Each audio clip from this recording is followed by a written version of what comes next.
La playa estaba en llamas.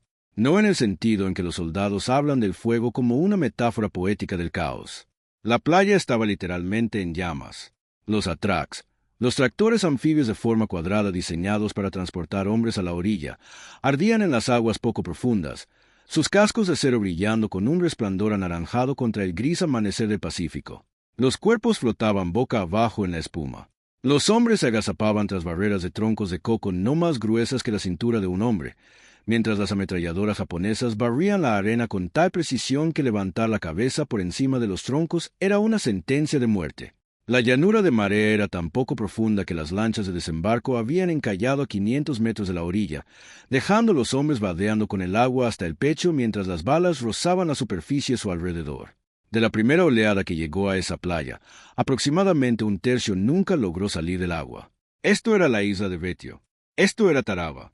Y la fecha era el 20 de noviembre de 1943. A media mañana, el comandante de la fuerza de desembarco había muerto. Su reemplazo había sido herido de bala y estaba incapacitado. Las radios estaban inundadas y fallaban. Los oficiales en la playa enviaban mensajes por mensajeros, hombres que tenían que arrastrarse bajo fuego para entregar trozos de papel. Los barcos en alta mar recibían informes confusos y contradictorios. Los batallones de reserva estaban en alerta, esperando órdenes, pero no llegaba ninguna orden coherente. Los hombres que ya estaban en tierra estaban atrapados, sangrando y superados en número en las fortificaciones que habían capturado, incapaces de avanzar, sin saber si podrían siquiera resistir. Los altos mandos a bordo del buque insignia comenzaron a debatir lo impensable.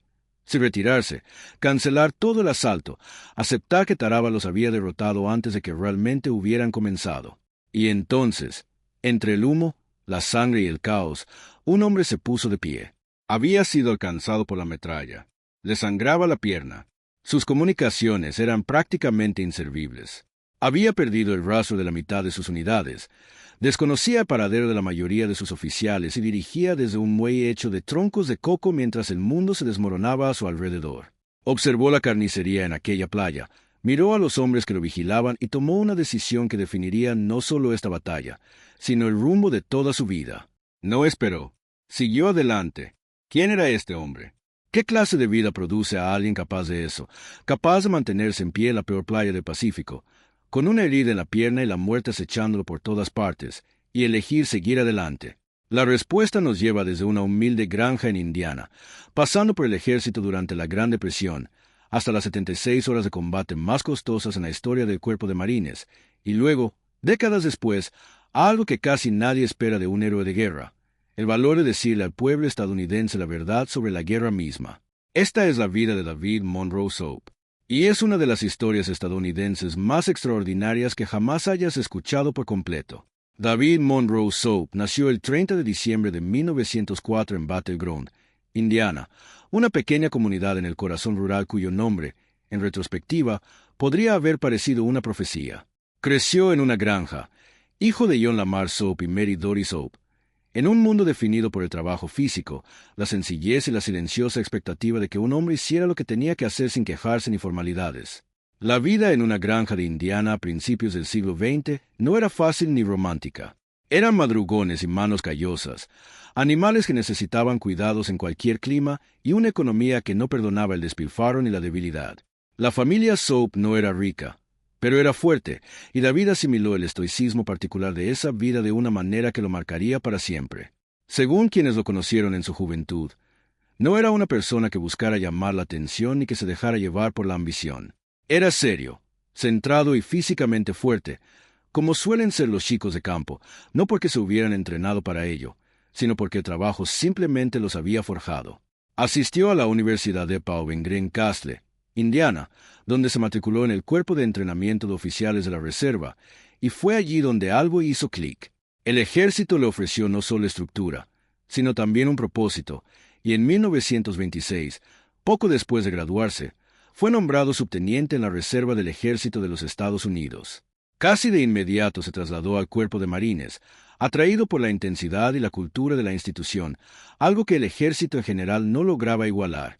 El Cuerpo de Marines al que David Soap ingresó a finales de la década de 1920 era una organización austera, exigente y profundamente orgullosa que, en muchos sentidos, aún se estaba definiendo.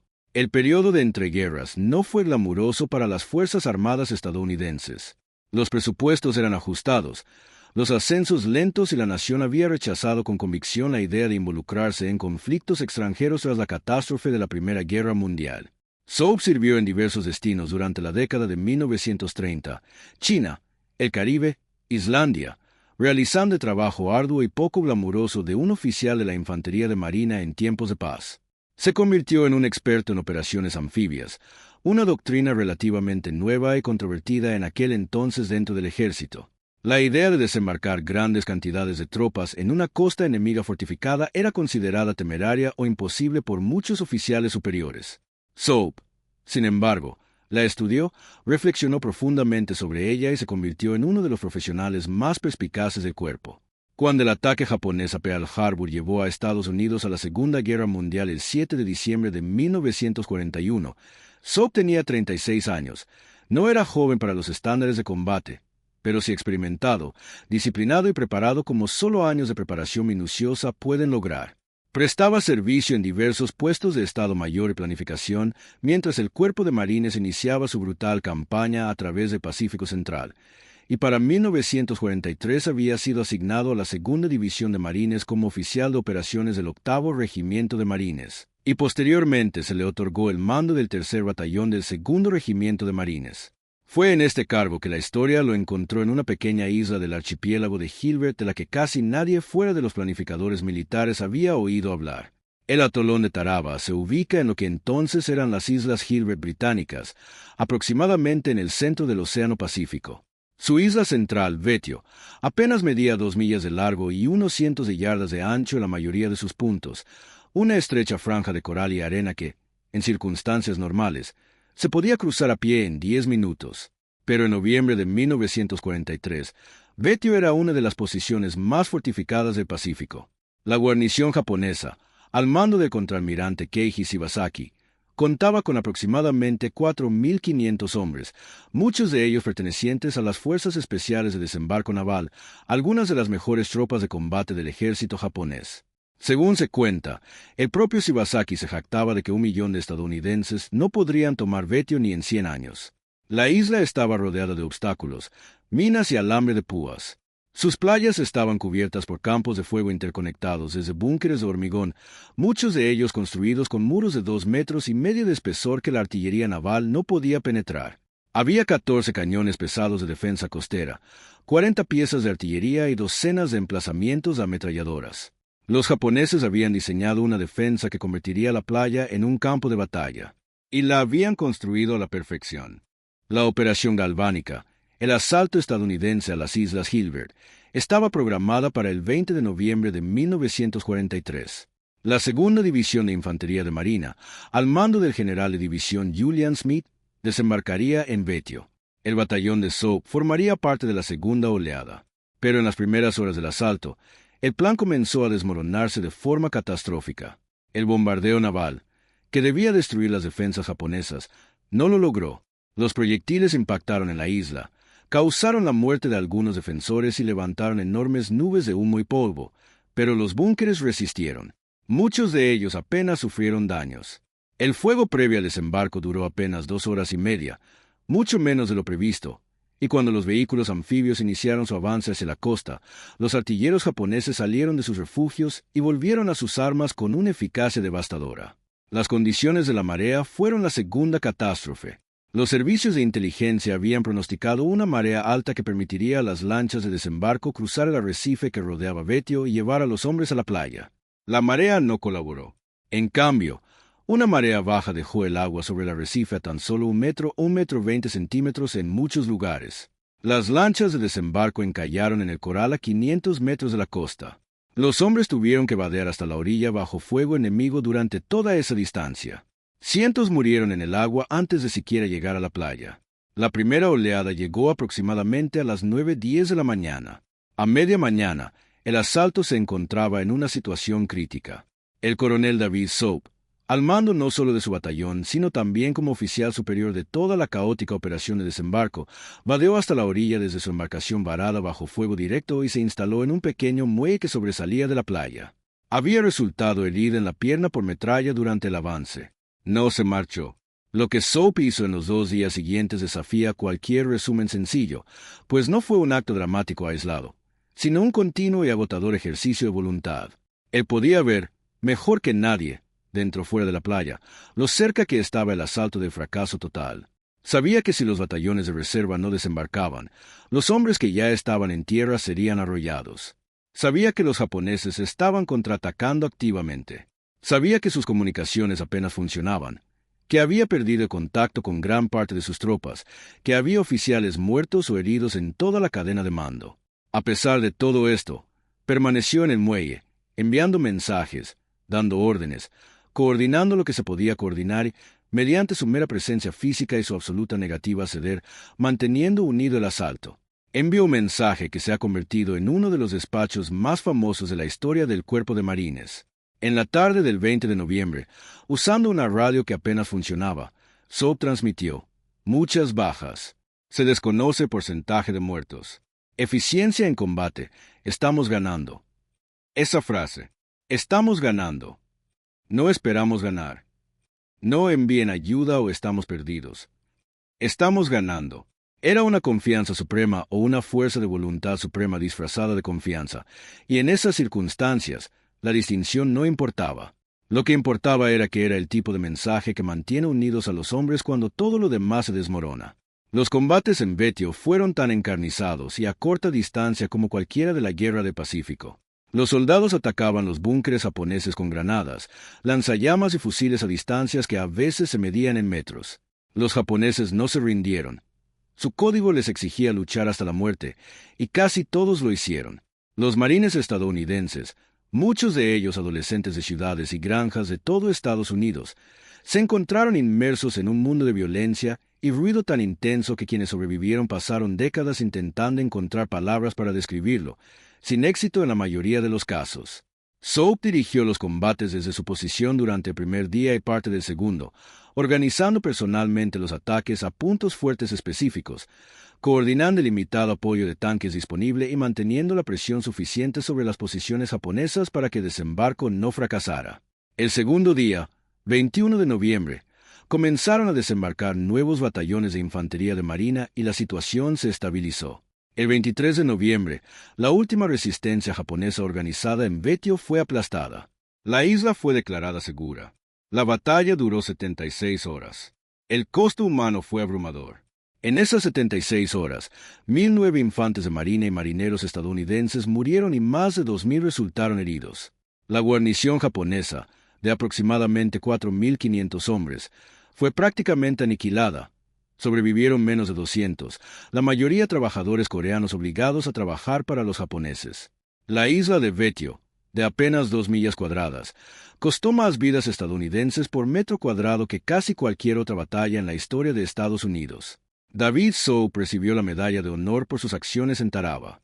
La mención, firmada por el presidente Franklin D. Roosevelt, describía a un hombre que había demostrado una valentía e intrepidez excepcionales, más allá del cumplimiento del deber. Detallaba cómo había organizado y liderado el asalto a pesar de estar herido, cómo había mantenido el mando durante 2 días de combate continuo y cómo su liderazgo personal había sido un factor decisivo en el éxito final de la operación. No figuraba como el oficial de mayor rango durante toda la batalla. Lo que sí fue el oficial efectivo, el hombre en el terreno, herido y sangrando, que se negó a que la batalla terminara. La Medalla de Honor no fue el único reconocimiento que recibió. Fue ascendido, condecorado con múltiples premios de combate y considerado dentro del Cuerpo de Marines como uno de los auténticos héroes que la guerra había producido. Pero quienes conocieron bien a Soap señalarían más tarde que su fama le resultaba difícil de sobrellevar, que el recuerdo de los caídos en aquella playa nunca lo abandonó y que la brecha entre el costo de la batalla y sus frutos fue algo que lo atormentó durante el resto de su vida. Tras Tarawa, Soap continuó sirviendo en el Pacífico, participando en la planificación de futuras operaciones anfibias. Era un oficial serio y exigente que no toleraba la negligencia ni la pretensión, y su reputación como hombre que decía exactamente lo que pensaba sin importar las consecuencias ya estaba bien consolidada antes de que terminara la guerra. Sobrevivió a la guerra por completo, algo que no se podía decir de muchos de los hombres que habían desembarcado con él en Betio. En la posguerra, Soap ascendió progresivamente en una institución que lo valoraba tanto por su historial de combate como por su considerable capacidad intelectual como planificador y administrador. Ocupó diversos puestos de mando y Estado Mayor a lo largo de finales de la década de 1940 y la de 1950, forjándose una reputación de ser una persona difícil de manipular por las corrientes políticas que recorrían la cúpula militar. Era directo donde otros eran diplomáticos. Era escéptico donde otros eran crédulos. Formulaba preguntas que incomodaban a los más acomodados, y no le importaba demasiado el coste social de hacerlo. En 1960, el presidente Dwight D. Eisenhower, un hombre que había dedicado toda su vida al sistema militar industrial, tomó una decisión que sorprendió a muchos. Nombró a David Soap como el 22º comandante del Cuerpo de Marines. Soap fue ascendido al rango de general, el más alto del cuerpo, y asumió el mando de la institución a la que había servido durante más de 30 años. En muchos sentidos, fue la cúspide de su carrera militar. El hijo de un granjero de Indiana que había combatido en la peor playa del Pacífico ahora comandaba toda la institución. Como comandante, Soap era conocido por su franqueza, su conservadurismo fiscal. Siempre se mostraba escéptico ante las solicitudes presupuestarias que parecían motivadas por la expansión institucional más que por una necesidad real, y su disposición a oponerse a la creciente cultura de lo que más tarde denominaría militarismo. Se retiró del servicio activo en 1963, tras cumplir su mandato de 4 años como comandante, habiendo acumulado una trayectoria de servicio excepcional en todos los sentidos.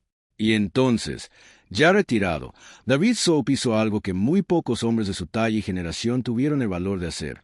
Habló. A partir de mediados de la década de 1960, cuando la participación estadounidense en Vietnam se intensificó con alarmante rapidez, Soap se convirtió en una de las voces militares más prominentes y creíbles que se alzaron no solo contra esa guerra en particular, sino contra toda la cultura militarista que, según él, se había arraigado en Estados Unidos. En 1966, escribió y publicó un ensayo fundamental titulado El nuevo militarismo estadounidense en la revista Atlantic Monthly. En él, argumentó con notable fuerza y claridad que Estados Unidos se había convertido en una nación donde las instituciones, el pensamiento y los valores militares habían llegado a dominar la vida política y cívica de maneras profundamente peligrosas para la gobernanza democrática. Escribió sobre lo que denominó el complejo militar industrial, utilizando el mismo lenguaje que su predecesor, Eisenhower, el soldado y luego crítico, había empleado en su famoso discurso de despedida, y argumentó que la combinación de un gran ejército permanente, una industria de defensa dependiente de la movilización constante y una cultura política civil que había llegado a equiparar el militarismo con el patriotismo estaba generando decisiones de política exterior que servían a los intereses de esas instituciones en lugar de a los del pueblo estadounidense. Sostuvo que la guerra de Vietnam, en particular, fue producto de esta patología. Una guerra librada no porque sirviera a claros intereses estratégicos estadounidenses, sino porque la maquinaria del militarismo, una vez puesta en marcha, era extraordinariamente difícil de detener. Estas no eran las palabras de un pacifista ni de un radical. Eran las palabras de un condecorado con la Medalla de Honor, un excomandante del Cuerpo de Marines, un hombre que había derramado su sangre en Betio y había visto morir a 1000 de sus hombres en 76 horas. La credibilidad que eso le otorgaba era insuperable, y aterrorizaba precisamente a aquellos a quienes criticaba. Se convirtió en un participante activo del movimiento antibelicista, dando discursos en universidades y foros públicos, prestando su nombre y su presencia a una causa que la mayoría de sus compañeros oficiales superiores veían con horror. No fue aclamado universalmente por esto. Sus antiguos colegas se distanciaron. Sus críticos argumentaban que se había convertido en una herramienta útil para personas con agendas políticas muy diferentes a las suyas. Pero Soap nunca había guiado su comportamiento por la comodidad social, y no pensaba empezar a hacerlo. Hacía mucho tiempo que había aceptado su impopularidad en algún muelle de coral en el Pacífico Central, mientras el mundo ardía a su alrededor. Siguió alzando la voz a finales de la década de 1960 y durante la de 1970, mientras la guerra de Vietnam se prolongaba y el número de víctimas aumentaba. Vivió lo suficiente para ver el fin de la guerra, para ver al país comenzar el largo proceso de afrontar las consecuencias y para ver cómo, al menos en parte, se empezaban a reconocer, si no a abordar por completo, las advertencias que había hecho. David Monroe Soap falleció el 13 de enero de 1983 en Alexandria, Virginia. Tenía 78 años. Fue sepultado con todos los honores militares en el Cementerio Nacional de Arlington, como correspondía a un general de 4 estrellas y receptor de la Medalla de Honor. El país rindió homenaje al héroe de Taraba, al comandante, al veterano condecorado, y todo era cierto, cada palabra. Pero quienes mejor lo conocieron y reflexionaron profundamente sobre su vida argumentarían que el valor que demostró en su retiro fue, a su manera, tan grande como cualquier hazaña que hubiera realizado en Betio. Porque esta es la verdad sobre David Soap que la biografía estándar a veces disimula. Es fácil ser valiente cuando el enemigo está frente a ti, tus compañeros a tu lado y toda la cultura te dice que lo que haces es heroico. Es un tipo de valentía diferente y más raro de alzarse en tiempos de paz y decirle a tu país algo que no quiero oír. Usar la autoridad que te ganaste en la guerra no para celebrarla, sino para advertir sobre ella. Soap hizo ambas cosas. Fue feroz en la batalla y feroz en la paz. Y lo que unía esas dos ferocidades era la misma cualidad que había demostrado en aquel muelle de Betio, una negativa absoluta a fingir que las cosas estaban mejor de lo que estaban, una insistencia en ver la situación con claridad y decir lo que veía, sin importar el costo. Existe una generación de estadounidenses que hoy en día jamás ha oído hablar de David Soap, lo cual es sorprendente si se considera su hazaña. Caminó bajo una lluvia de fuego en una de las playas más disputadas de la historia, mantuvo unido un asalto desorganizado gracias a su pura fuerza de voluntad y fue condecorado con la máxima distinción militar de su nación. Llegó a dirigir la institución a la que había servido durante toda su vida adulta. Y luego, durante su jubilación, se dedicó a algo que requirió aún más valentía moral. Dijo la verdad sobre aquello que mejor conocía, y se negó a dejar de decirla incluso cuando le costó la admiración de personas cuya admiración se había ganado a pulso. Los hombres que murieron en Betio en noviembre de 1943 murieron en la misma oscuridad del Pacífico que se cobró tantas vidas en aquella terrible guerra. Eran jóvenes, la mayoría, procedentes de todos los rincones de Estados Unidos, y avanzaron porque recibieron la orden, porque sus compañeros también avanzaban y porque eso es lo que hacen los hombres en esa situación si tienen la fortaleza necesaria. David Soap tenía esa fortaleza. Avanzó con ellos y nunca se detuvo. La playa de Betio está tranquila ahora. El coral ha vuelto a crecer sobre las antiguas fortificaciones, y las palmeras que fueron arrasadas en 1943 han sido reemplazadas por otras nuevas. El agua de la laguna es cristalina y azul, y no da rastro de lo que se tragó. Pero en algún lugar de los registros de la historia estadounidense hay un mensaje que llega a través de una radio empapada en una mañana abrasadora de noviembre. Muchas bajas. Se desconoce porcentaje de muertos. Eficacia en combate. Estamos ganando. Ese era David Soap. Ese siempre será David Soap. El legado de un hombre como David Soap no pertenece a ninguna causa o ideología en particular, sino a la idea de que la honestidad, cueste lo que cueste, es la mayor muestra de valentía que un ser humano puede ofrecer. Si esta historia te conmovió, si la vida y el carácter de Soap te inspiraron, suscríbete a este canal y únete a una comunidad que cree que estas historias merecen ser recordadas y contadas con el respeto que se merecen. Deja un comentario abajo diciéndonos qué héroe de la Segunda Guerra Mundial quieres que presentemos a continuación, porque hay decenas de hombres y mujeres cuyas historias esperan ser contadas, y tenemos la intención de contarlas todas.